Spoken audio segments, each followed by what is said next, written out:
Wonders shall never end. Sit down, let me give you this hot gist. By the end of this story, you will understand how favoritism can scatter a family. Long ago in the quiet village of Amofia, a baby girl was born. Her name was Uchechi. But her birth came with sorrow. Her mother, Nneka, died during childbirth. Her father, Obinna, a traveling trader, was left with a newborn to care for. Since he could not raise the child alone, Obinna called his younger sister, Amarachi, to help. Amarachi loved Uchechi as her own, carrying her on her back, singing lullabies, and caring for her day and night. Uchechi even called her Mama. Whenever Obinna returned from his trading journeys, he brought gifts for his daughter, beads, roasted groundnuts, or colorful cloth. At night, he told her stories about the bustling markets. Life was not easy, but it was filled with love. But when Uchechi turned 6, everything changed. Amarachi got married and moved away. Uchechi wept bitterly, missing the only mother she knew. To comfort her, Obinna remarried. That was how Adis entered their lives.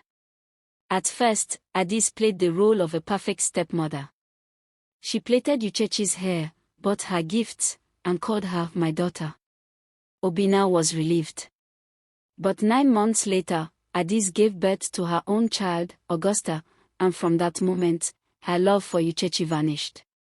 When Obinna was home, Adis pretended to be kind. But once he left for trading, she turned cruel. She shouted at Uchechi for small mistakes, made her do all the housework, and sometimes even denied her food.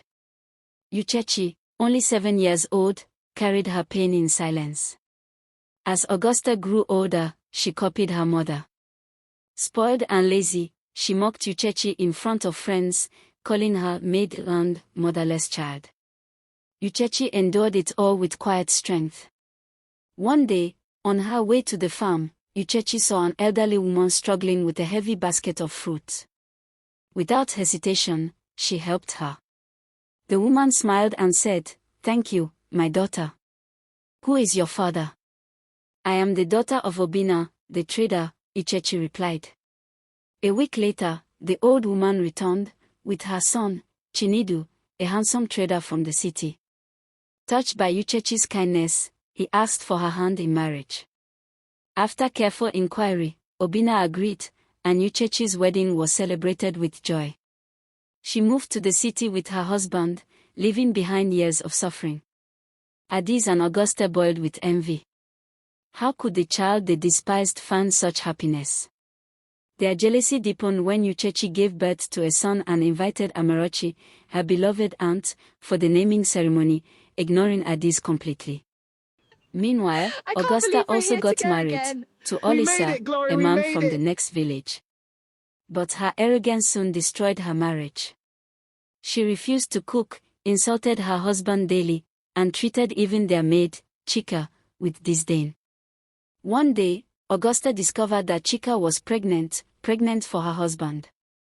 Furious, she shouted, but Olisa's patience had ended. He thundered, "Enough. Augusta, pack your things and leave. I have found peace with Chika. Go back to your mother and learn respect."